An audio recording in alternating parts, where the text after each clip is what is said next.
Bueno, pues estamos listos para compartir con ustedes el título de esta conferencia titulado El caos de un mundo engañado. Lo que voy a compartir va a ser bastante crudo, supuestamente para mentes un poco más maduras, para personas que realmente han sido confundidas a través de la historia, principalmente en los últimos 2 siglos, con tantas ideologías, filosofías, movimientos políticos y pseudocientíficos que los seres humanos han tratado de experimentar para que de alguna manera descubrir cómo se puede mejorar a la raza humana. Sin embargo, todos estos experimentos e ideologías que la mayoría de los seres humanos han creído tener respuestas a sus problemas políticos, materiales, filosóficos y sociales, han culminado totalmente en un fracaso total. Esto nos va a demostrar al final de la conferencia que todo lo que el ser humano se proponga, aparentemente con buenas intenciones, como ahora la genética CRISPR que está tratando de extraer genes para sustituirlos y mejorar enfermedades, pues cualquier persona dice, hoy esto es maravilloso porque se van a evitar problemas de transmisión genéticas. Sin embargo, siempre detrás, desgraciadamente, de lo que aparentemente es bueno, se encuentra un cacahuate podrido. Se encuentra el gusano del diablo. Y esta es la razón por la cual la mayor parte de los seres humanos hemos sido engañados. Ahora, ¿por qué es esto? Simplemente porque el ser humano no es Dios. ¿Lo puedes entender? Tú y yo hemos nacido de una mamá, hemos crecido en diferentes medios sociales, religiosos, políticos. Los mormones nacieron bajo la cultura mormona, los budistas bajo el budismo, los del grupo terrorista Hamás desde los niños los adoctrinan a asesinar a los judíos. Y depende del grupo social donde tú te hayas desarrollado, ese medio ambiente ha formado tus ideas, ha formado tu manera de pensar. Y cuando te enfrentas a un tipo diferente social que choca con tu cultura, con tus tradiciones, siempre hay oposición. Rápidamente el hemisferio occidental ha tratado de convertir al hemisferio oriental en el planeta Tierra. Después de la Segunda Guerra Mundial, trataron los norteamericanos, ingleses, etcétera, etcétera, Europa, de convertir en el Medio Oriente a las tradiciones, la cultura y el capitalismo y la democracia de las naciones occidentales. Fue un fracaso, porque la cultura, la tradición, el idioma en el Medio Oriente nunca los vamos a cambiar. Y cuando no entendemos esto, es cuando viene un choque, una tensión tan tremenda que desemboca muchas veces en las guerras. Dice el Salmo capítulo 2, el rey David, haciendo una pregunta: ¿por qué se amotinan las gentes y los pueblos piensan cosas vanas? Se levantarán los reyes de la tierra, príncipes van a consultar juntos, o sea, las Naciones Unidas, la OMS, reuniones, tratados de paz, y todo esto, sin que se den cuenta, es contra Dios. Porque lo que están diciendo en todas estas reuniones o cumbres magistrales, nacionales, económicas o políticas, es rompamos las ligaduras, tratemos nosotros como seres humanos de resolver el problema del medio ambiente, de la política, qué sistema de gobierno es el mejor, cuál es la mejor medicina, sin darnos cuenta que son problemas que van mucho más allá de la capacidad que tenemos nosotros para resolverlos. Y estamos en un siglo donde es un mundo como jamás se había desarticulado. Un mundo que hemos alcanzado la tecnología más elevada de toda la historia humana. Y que lo único que hizo fue ensoberbecernos y hacernos creer que en nosotros están las respuestas. Voy a enunciar y a enumerar algunas ideologías que considero las que más influencia han tenido desde el siglo pasado. Número 1, la ideología del comunismo. Carlos Marx y Federico Engels publican en 1848 el Manifiesto Comunista, donde resumen con estas palabras que la historia es la historia de la lucha de clases. Carlos Marx, judío, nació en 1800, muere a los 64 años de edad, joven todavía, en la pobreza, y trata de percibir con una cosmovisión al mundo que el problema realmente del ser humano son las clases sociales. Y si la clase del proletariado trata de derrotar a la clase burguesa, que son los que él consideraba los ricos, el problema se iba a solucionar. Bueno, pues Marx publica después El Capital, y aquí el engaño consiste en hacernos creer que el problema humano es una lucha de clases entre el proletariado y la burguesía. Sin embargo, llevado a la práctica esto por Nikolai Lenin, porque Marx muere y pasan como 60, 70 años hasta que entramos al siglo XX, cuando los zares rusos, que estaban completamente esclavizando al pueblo, el Nicolás II fue el último zar ruso, hizo y provocó la revolución bolchevique de Nikolai Lenin.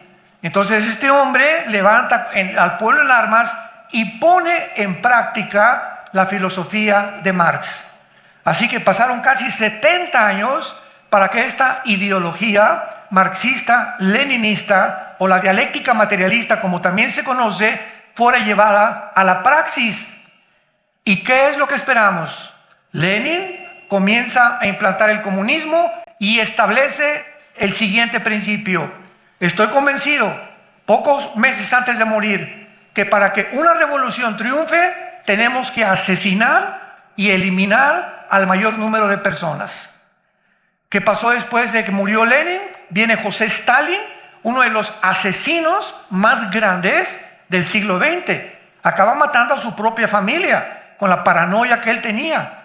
Entonces, todo esto nos muestra claramente por qué en 1991 Gorbachev se presenta en el Vaticano con el Papa Juan Pablo II a declararle al mundo: quiero confesarles que la ideología del comunismo ha fracasado.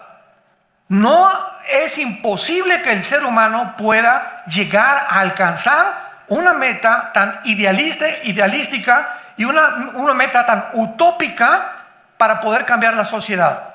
Y cae el comunismo. El presidente Ronald Reagan, en aquel entonces de Estados Unidos, le ordena a Gorbachev que derriben el muro de Berlín, porque ya habían los comunistas separado la Alemania oriental de la Alemania occidental y mataron cientos de familias por tratar de reunirse con su otra familia, porque estaba prohibido atravesar la pared intermedia de separación. El problema humano va más allá de la pobreza, y la Biblia nos muestra claramente la gran equivocación. Casi todos los gobiernos que caen bajo esta trampa, la pregunta que debemos hacernos es la siguiente: ¿por qué, habiendo demostrado la historia que una ideología como el comunismo ha fracasado, que no se puede implementar, que es completamente anárquica y esclavizante y totalitaria, por qué la quieren volver a desenterrar? ¿Por qué quiere el ser humano, con algo que ya me tomé esa medicina y no funcionó, por qué quiero volverme a tomar algo que ya me demostró que no me ayuda? Simplemente demuestra la incoherencia, la irracionalidad y el grado profundo de enfermedad de la mente humana. Estamos enfermos, o principalmente las clases que han tratado de poder implementar algo que no ha funcionado. Por ejemplo, en la Biblia encontramos en Proverbios 13, versículo 7, las palabras del hombre más sabio que la Biblia considera que ha existido, el rey Salomón. Y dice Proverbios 3:7, hay quienes pretenden ser ricos y no tienen nada, y hay quienes pretenden ser pobres y tienen muchas riquezas. Aquí nos cambia la perspectiva totalmente la Biblia. Tú ves una persona con un buen carro y una buena casa y se enfoca inmediatamente la persona Esa persona que vive mejor que yo es más feliz que yo. ¿No es cierto? No es cierto, no es cierto. Hay pobres mucho, mucho más felices que las personas que consideramos, que por las casas y los carros y los viajes que ellos tienen son más felices. Muchas veces son los más miserables del mundo. Y la historia nos da otra vez testimonio de esto. Artistas, Elvis Presley, el rey del rock and roll, con 500 mujeres esperándolo para tener relaciones con él. ¿Cómo muere? Completamente drogadicto. Deja a su esposa y traiciona, se mete con relaciones homosexuales con su jefe de karate. Michael Jackson, el rey del pop, todo el mundo, los jóvenes quieren ser como él, muere y se descubre que fue un pederasta que violó a más de 35 niños menores de 6 años de edad. Y podíamos enumerar cantidad de deportistas, cantantes, presidentes, personas que consideramos que porque tienen fama y porque tienen prestigio y popularidad son felices. La Biblia nos dice, no es cierto, no es cierto, no es cierto. Tenemos que cambiar y entender claramente la naturaleza humana. Dice Proverbios 19, versículo 1, mejor es el pobre que camina en integridad que el de perversos labios y fatuo. 1000 veces mejor ser pobre y honesto que rico y corrompido. Porque si en esta vida muchas de estas personas no han sido todavía castigadas, no se imaginan lo que les espera después de la muerte. En Mateo capítulo 20, Cristo, que el hombre más sabio que ha pisado este mundo, lo dice en estas palabras de una forma profética. Mateo 20, versículo 25. Jesús los llamó y les dijo: los gobernantes, escuchen esto fue dicho hace 2000 años. Jesús dice, los gobernantes de las naciones, todos se enseñorean de ellas. O sea, un gobernante tiene la tendencia de un gobierno totalitario, como lo fueron los Césares romanos, Alejandro el Magno, Nabucodonosor, los medo-persas, los faraones de Egipto, los zares, los Césares romanos. Siempre tienden los gobernantes a dominar, a controlar, a explotar a la población, porque la tendencia del ser humano, cuando el ser humano es elevado a un nivel de autoridad y de poder como lo tiene un líder de una nación, en ese momento Dios no diseñó la mente humana para que la mente humana experimente el poder totalitario, porque el resultado es la locura y la autodestrucción. ¿Me escucharon? El resultado de las personas con faraones egipcios, Alejandro el Magno, Lenin, Hitler, Mussolini, el que tú me quieras mencionar, Gengis Khan, siempre se enferman porque la mente humana no soporta cómo manejar el poder total. No fue diseñada la mente para que pudiéramos experimentar esa grandeza tan impresionante. Número 2, la teoría de la evolución. Charles Darwin, 1859, escribe su libro El origen de las especies, postulando la famosa teoría de la evolución. Se enseñó durante todo el siglo XX. Y actualmente todavía en algunas universidades, esto es inconcebible, se sigue considerando, engañando a los estudiantes y a la gente como algo científico. Y tú compras revistas como National Geographic, programas como Discovery Channel, y no, esto es algo científico. Por el amor de Dios, cambien el nombre de teoría.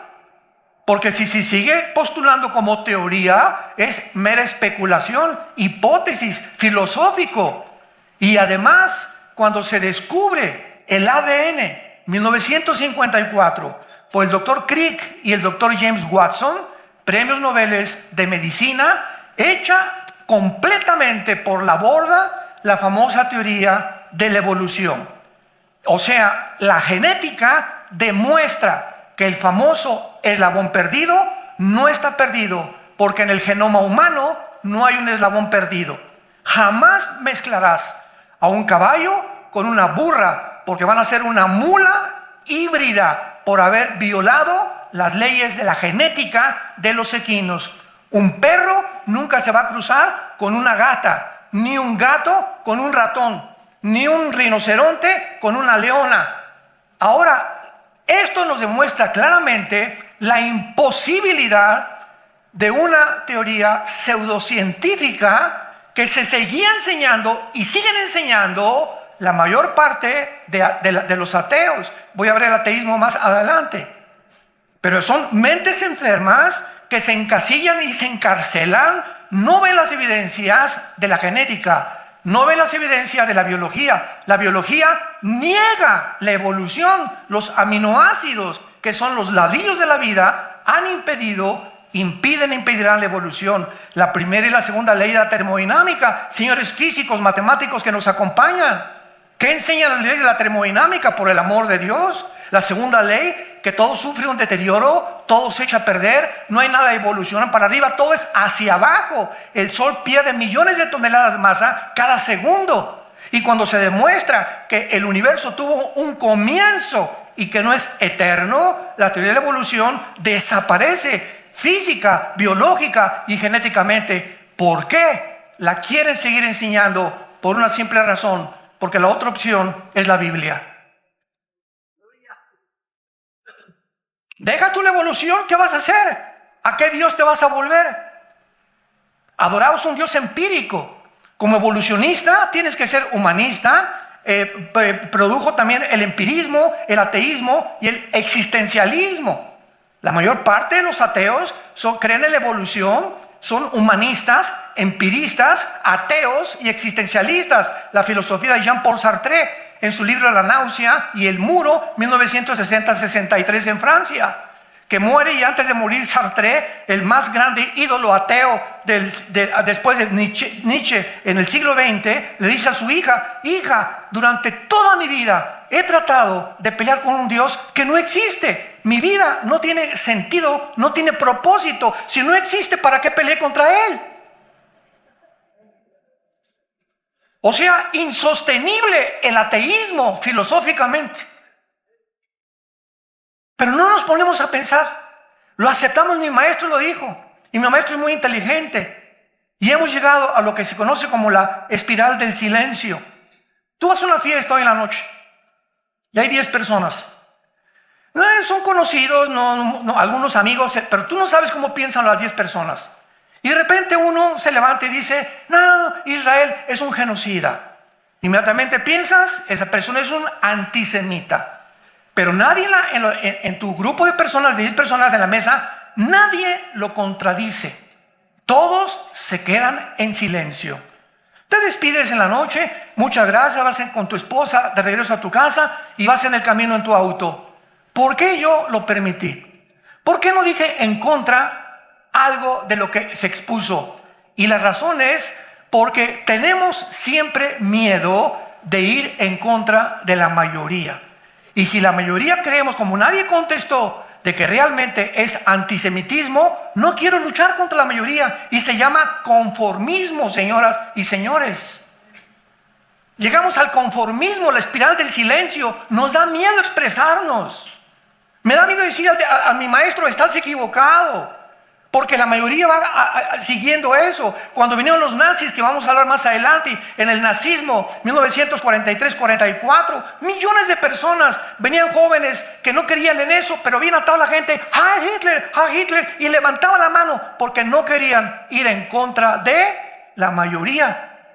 Entran las jovencitas de 15, 17 años a oír a Luis Miguel o a Ricky Martin. Se quitan el brasier, se quitan la ropa interior porque entran y no pensaban hacer eso, pero el ambiente colectivo, se llama psicosis colectivo, las hace participar para no ir en contra de la mayoría. Todos estos fenómenos sociológicos son importantísimos para entender por qué estas falsas teorías, comunismo, evolución, que es nuestra segunda postulación actualmente, es realmente aceptada por la mayor parte de las personas. Y esta teoría de la evolución consiste, ¿verdad?, claramente en que se ignora los elementos del ser humano. Dice en primera de Tesalonicenses 5:23 la Biblia, para que todo vuestro espíritu, alma y cuerpo sean guardados irreprensibles a la venida de Cristo. Damas y caballeros, señores psicólogos, psiquiatras, pensadores, genetistas, ¿qué hombre puede realmente saber los elementos que forman al ser humano? Nadie más que el Creador. Si yo tengo un Volkswagen y se me descompone, no lo llevo a la Ford, porque la Ford no sabe nada de Volkswagen. Lo llevó a la agencia que lo fabricó. Así, ¿quién nos fabricó a nosotros? ¿O te hiciste tú solo? ¿O a tu mamá salió de una gata? Tenemos que tener en cuenta que hubo algo que nos supera, que va mucho más allá de nuestra comprensión, que establece leyes cósmicas de diseño, de belleza en el universo, leyes que no cambian, que son completamente constantes, y gracias a las leyes del universo existe la ciencia. Porque los científicos no tienen más que observar los fenómenos y apuntar en la bitácora. Lo que no se puede observar, escúchame, señor científico y jóvenes, lo que no se puede observar ni demostrar en un laboratorio no es científico. Te mintieron, te engañaron. Y son hombres corruptos de entendimiento. Como no tienen otra alternativa, la siguen enseñando. La Biblia dice que somos espíritu. Y por ser espíritu tenemos contacto con Dios.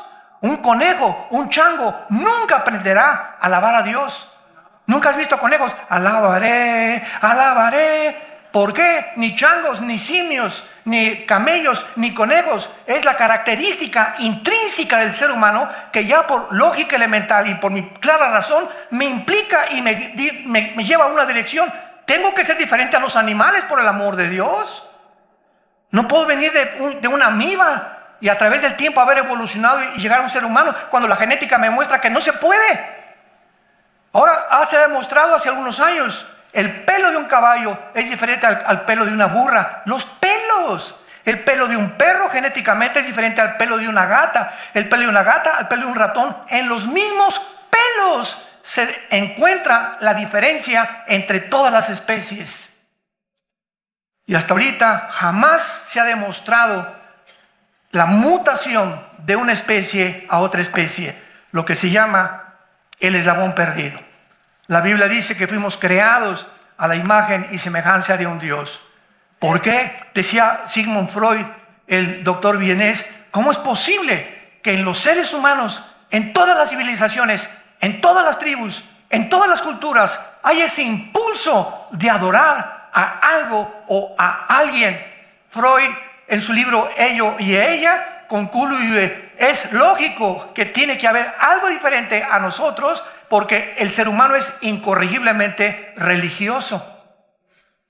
¿De dónde es esa pasión del alma de adorar? Y si no conozco al Dios verdadero, adoro la luna, o me voy a Teotihuacán a recibir energía, o creo en la astrología, algo tiene que dirigir mi vida. Pues soy Géminis, tú eres Virgo, no nos llevamos. Y consulto en el periódico que dice mi astrología ahora, ¿verdad? Mis signos, horóscopos. No vayas al cine, pues no voy al cine. Estás creyendo en algo superior a ti, que es una estupidez. Es más fácil creer en eso que creer en Jesucristo. Increíble. Así es el ser humano. Veamos el ateísmo en tercer lugar. Es mi platillo favorito. No cabe duda que el siglo XX, y lo digo porque yo fui ateo, a los 13 años me decepcioné de la religión, no de Jesús, porque jamás en el seminario salesiano me enseñaron a Jesucristo ni abríamos la Biblia. Me decepcioné del sistema de la religión, porque yo no conocía al personaje que se llama Jesucristo. Y me hice ateo, buscando algo en mi vida. Durante 10 años profesé el ateísmo, el empirismo, el humanismo y el evolucionismo. Hasta que mi hermano comenzó a enseñarme la Biblia y caí de rodillas y reconocí que siempre fui un tonto y un soberbio en haber creído algo que no había ni siquiera consultado, que era realmente que Dios existe. El siglo XX es el siglo donde más ateos ha habido en la historia, el siglo pasado. ¿Por qué? Bueno, aquí hay una correlación. Es el siglo donde todos los más grandes descubrimientos científicos y tecnológicos se descubrieron. Pero los seres humanos se envanecieron ante todo esto. 1903, Henry Ford maneja el primer carro a 25 kilómetros por hora. 1906, los hermanos Wright hacen la primera tentativa de volar. 1929, Alejandro Fleming descubre la penicilina.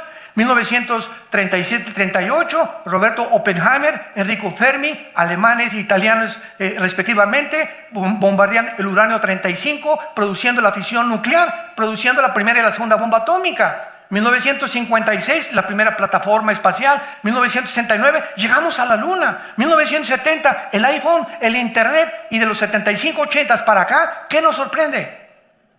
Todos estos descubrimientos ensoberbecieron al ser humano. Continuemos.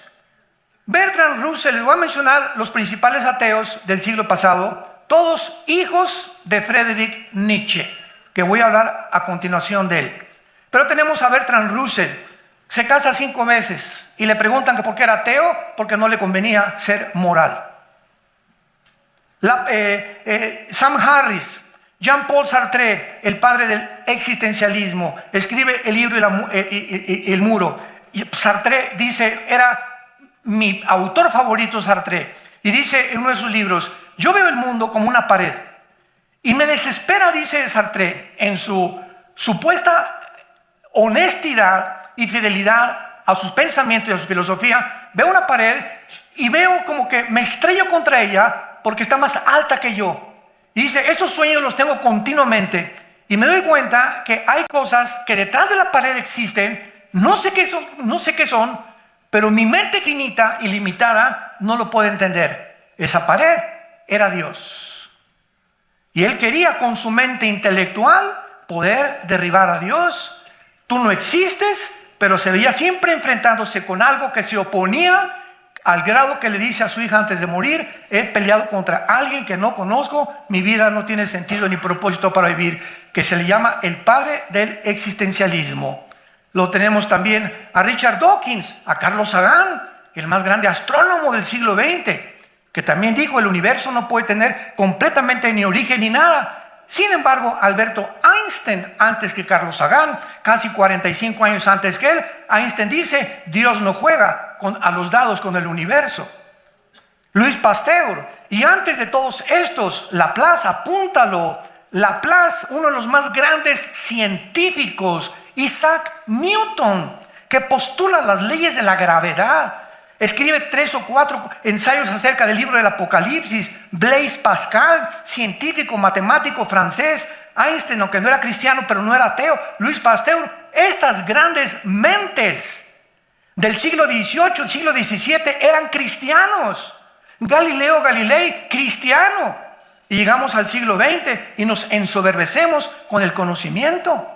¿Qué le pasó al siglo XX? Pues los descubrimientos, la fama y el poderío y el totalitarismo de los gobiernos comunistas hicieron que el hombre pudiera creer que podemos gobernar a los demás a través de nuestros sistemas de pensamiento. El papá de todos estos ateos, escuchen esto, fue el ateo Friedrich Nietzsche. 1844, muere en el año 1900, a los 56 años de edad, muere de sífilis.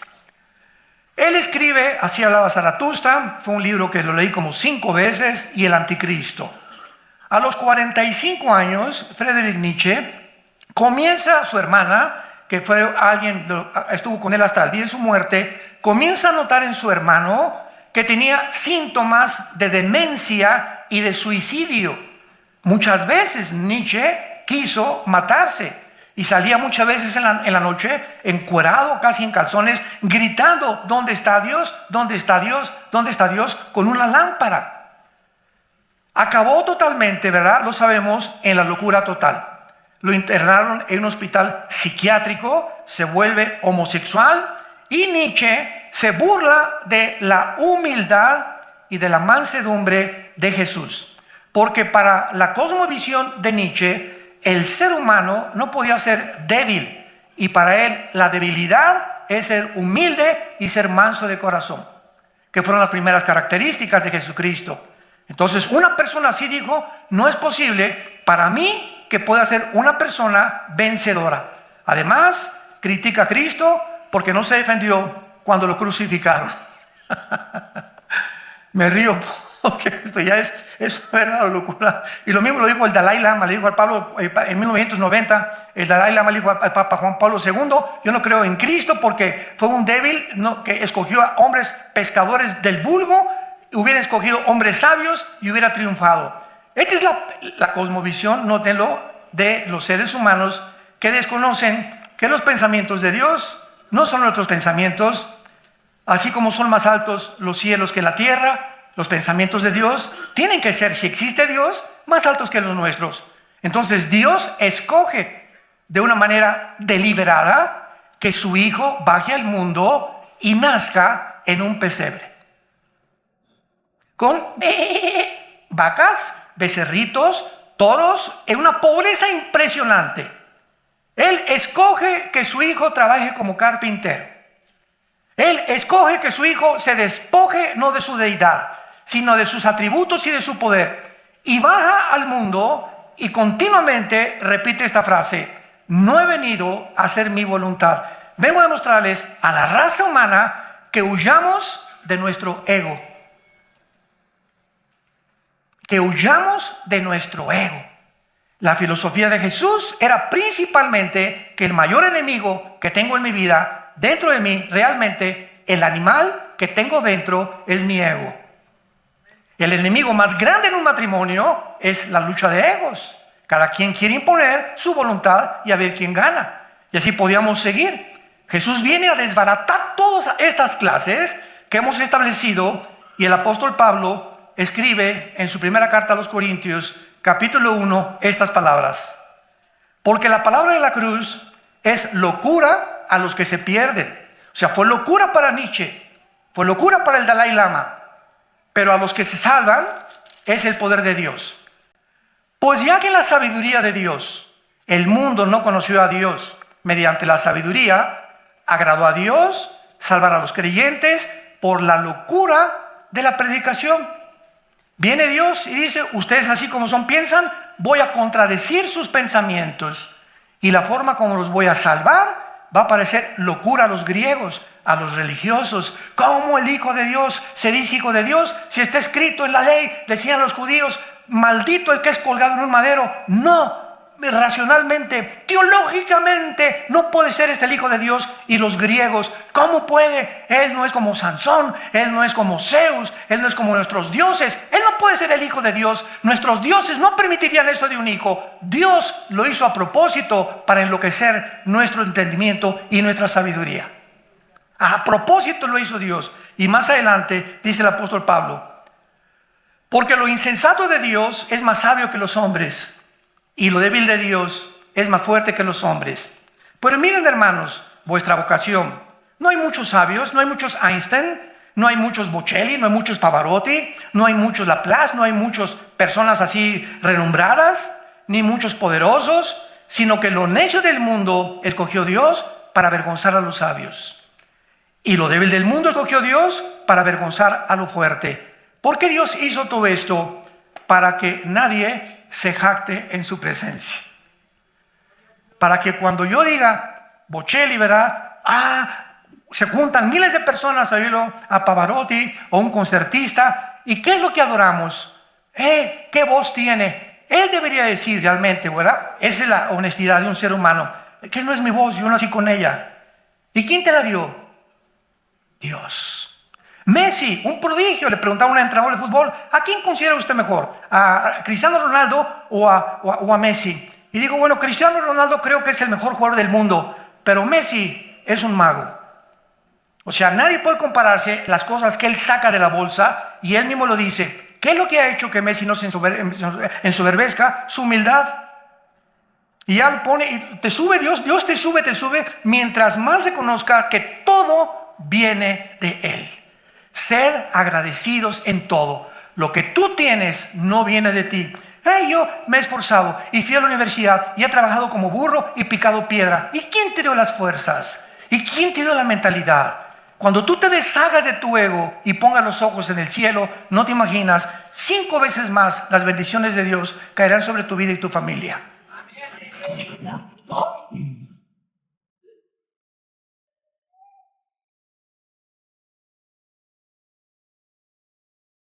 Número 4, el nazismo. Adolfo Hitler, en 1889, muere en 1945 con su esposa Eva Braun. Supuestamente los dos, él se quita la vida y él la mata a ella después.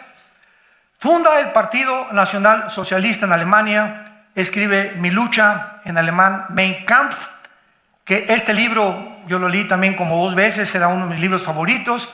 Simplemente el Mein Kampf, Mi lucha, Hitler describe parte de su autografía y él comienza a tratar de proyectar cuál sería su problema de la eugenesia, que vamos a ver un poco más adelante. Hitler tiene un fenómeno que ningún politólogo, ningún historiador, ningún sociólogo del siglo XXI hasta este momento ha entendido, ni en el siglo pasado, por qué Hitler hizo lo siguiente. Su lucha era contra Rusia, José Stalin, en el norte Winston Churchill con Inglaterra, en el lado izquierdo Estados Unidos y Canadá. Se une a Alemania, Italia y Japón. O sea, Hitler tenía 3 enemigos tremendos. Pero de repente, de una forma sorpresiva, vuelvo a repetir, inconsistente con su personalidad, con su proyecto en el libro de la lucha, se vuelve en contra de un pequeño grupo de judíos, sin tierra, sin ropa, sin medicinas, sin nada, absolutamente, como limosneros que vivían en ese tiempo en Alemania y en las ciudades europeas. Sin embargo, aquí hay algo impresionante. Él se volca completamente para exterminar algo que él veía en ellos como tengo que acabarlos. Y si no extermino a los judíos, no va a triunfar el nazismo en el mundo entero. ¿Qué es lo que veían los judíos? ¿Por qué ese odio contra este pueblo, esta etnia que no representaba ningún problema, ni militar, ni político, ni económico? Pero comienza a llamarle la solución final y nombra a Himmler, nombra a diferentes subalternos de él que hagan campos de concentración en Auschwitz, que los metan en trenes, que los encueren, que los metan disque a bañar, y bajo los campos de concentración había llaves de gas, les abrían el gas y los mataban y los envenenaban. Niños, mujeres, ancianos y de todo tipo. Termina la Segunda Guerra Mundial, llega el general Douglas MacArthur, entran por Normandía, Francia, que fue la más grande intervención de Europa para poder entrar, y Estados Unidos a Berlín, rodean a Berlín, por acá llega Stalin, llega Churchill, llega el general MacArthur. Hitler sabe que no hay escapatoria, se suicida en el búnker que él tenía y se mata, y termina el nazismo. Planea la solución final, y uno de sus experimentos más importantes fue la eugenesia.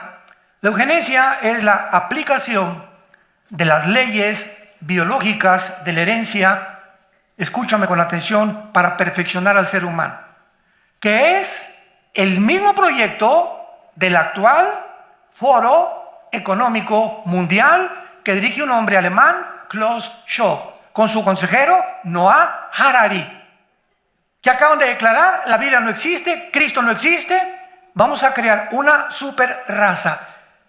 La misma etiqueta de los nazis vuelve a repetirse en el siglo XXI. La historia nos enseña que el hombre que no aprende la historia está condenado a repetirla. Y es lo que quiero tratar de enseñarles: cómo estamos engañados, cómo personas tan inteligentes, Klaus Schwab, 4 o 5 doctorados, Noah Harari, uno de los pensadores más grandes filósofos que hay en el mundo, Jesús ni siquiera existió, cabeza de aguacate. Como le pregunté un día a un ateo que amigo, yo ni siquiera creo que Cristo existió, y le pregunté, ¿me podría decir la fecha? 15 de mayo 1989. ¿Desde cuándo lo contamos? ¿Desde Buda? ¿Desde Zoroastro? ¿Desde Mahoma? desde Cristo. Cristo tiene un impacto tan grande en la historia que la divide.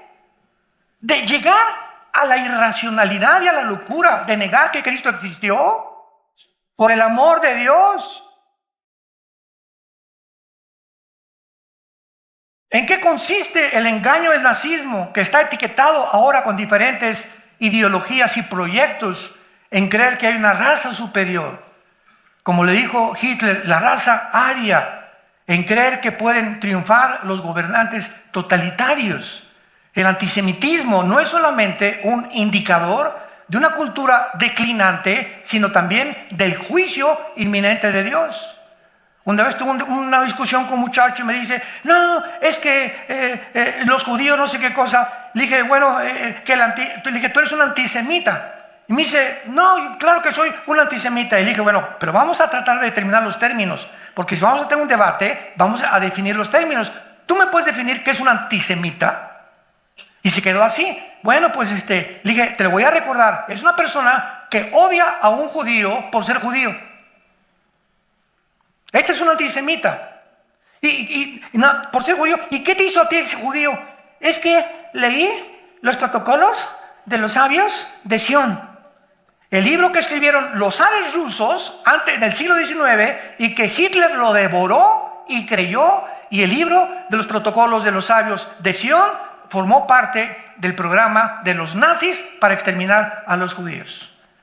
Pero para concluir rápidamente con el nazismo, la Biblia nos muestra claramente por qué Hitler se volvió contra los nazis. Damas y caballeros, santos de Dios, la Biblia en Apocalipsis capítulo 12 nos revela que Satanás, Lucifer, el príncipe de este mundo, sabe que le queda poco tiempo. No sabe exactamente cuándo, pero él calcula por los eventos que se están desarrollando que el tiempo ha llegado para su final.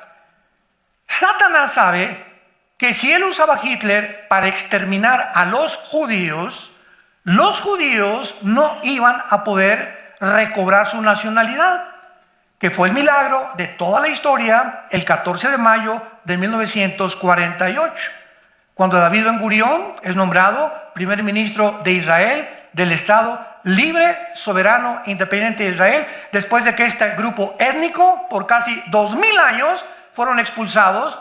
En la Inquisición los asesinaron por no pertenecer a Roma, los persiguió San Felipe, los grandes líderes del Vaticano, los expulsaron de España, de Francia, de casi todos los lugares, los pogromos en Rusia, los hacen como Hitler también. Era un odio, un exterminio de hace siglos, desde que el faraón los esclavizó 400 años, que nadie se ha entendido por qué los judíos. Porque en el libro Los Protocolos de los Sabios de Sión dice que los judíos fueron dueños de las fábricas, que los judíos eran los más grandes inversionistas, que el problema de ellos era que eran unos codos empresarios, que los judíos esto y el otro. Esto es lo que enseñaba este libro escrito por los zares para descubrirlos. Escuchen esto: el holocausto, la matanza y el genocidio de los judíos, completamente hecha en tierra, la famosa teoría de que eran ricos. Porque si eran y tenían el poder que tenían, ¿por qué nadie los defendió? Nadie levantó un dedo en Alemania, ni en el mundo entero, porque no tenían ni casas, ni edificios, ni eran dueños de los bancos, y se acabó la calumnia tan grande que manejaron durante más de 85 años para aniquilar a un pueblo que no han podido hasta este momento aniquilar. Y eso por lo que se llama el movimiento sionista, que es el movimiento que está tratando de poder tener una tierra, un lugar, una patria donde podamos vivir la mayoría y donde estemos libres del peligro del exterminio. Aunque no nos vamos a extender en esto es una evidencia realmente que les voy a decir lo siguiente: la sobrevivencia, la mera sobrevivencia del Estado judío es la evidencia más grande que Dios existe. Tengo este libro. Nos dijeron que la democracia había venido de Atenas y de Roma. Mentiras, mentiras, mentiras. Los principios de la democracia occidental vinieron de este libro escrito por judíos que se llama la Torá en el Antiguo Testamento, y que implementaron las leyes en contra de la esclavitud, porque el pueblo judío es un pueblo que nació de la esclavitud. Cuando nacieron de Egipto, Dios les levanta un libertador que se llama Moisés, que los guía por el desierto y les da sus leyes. Y estas leyes están aquí. Y todas estas leyes están en contra de todo lo que en el siglo XXI los gobiernos están tratando de implementar. La ideología de género, matrimonios gays, el aborto, gobiernos totalitarios. Todas estas cosas van en contra de esto. Esta es una de las razones también por las que el diablo sigue odiando a los judíos y a los cristianos. Vivimos un mundo completamente desarticulado, engañado, y es hora de despertar. Es hora de predicar este evangelio. Jesús dijo en Juan 8:32, el día que conozcas la verdad te hará libre. En otras palabras, tú eres un esclavo, te lo digo en esta mañana, tú eres un esclavo sin que tú lo sepas, porque tus pensamientos, tus ritos, tu teología de evolución, tu ateísmo, tu humanismo, tu darwinianismo, tu existencialismo y todas estas cosas, tu homosexualismo, tu transgénero, te han encerrado en una burbuja de mentiras donde eres esclavo sin que tú te des cuenta. Y viene Jesús a rompernos esa burbuja y a decirme, yo soy el camino, yo soy la verdad y yo soy la vida. Vengan a mí todos ustedes los que están trabajados y cargados. Yo te voy a hacer descansar. Deja de luchar ya con intelectualidad y que esto y que por acá será verdad, será mentira, será melón, será sandía. Ven a mí, dice Jesús, yo soy la verdad, la única verdad. No soy algo de la verdad, soy la verdad claramente en un ser humano. Y yo puedo a través de la Biblia guiar tu vida, guiar tu matrimonio, guiar tu negocio, guiar tu nación, si tan solo me sigues. Hoy como nunca este mensaje tiene que predicarse. Porque el hombre necesita conocer la verdad en la cruz, el amor de Dios en una cruz. Porque de tal manera, dice la Biblia, amó Dios al mundo, que dio a su Hijo unigénito, para que cualquiera de ustedes que en Él crea, no se pierda, mas tenga la vida eterna.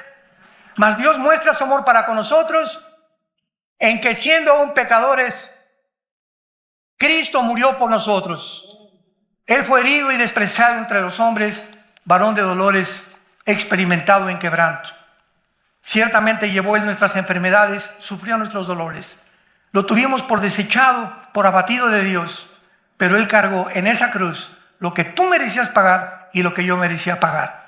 Y ahora Dios te ofrece y te dice, ven a la cruz así como estás.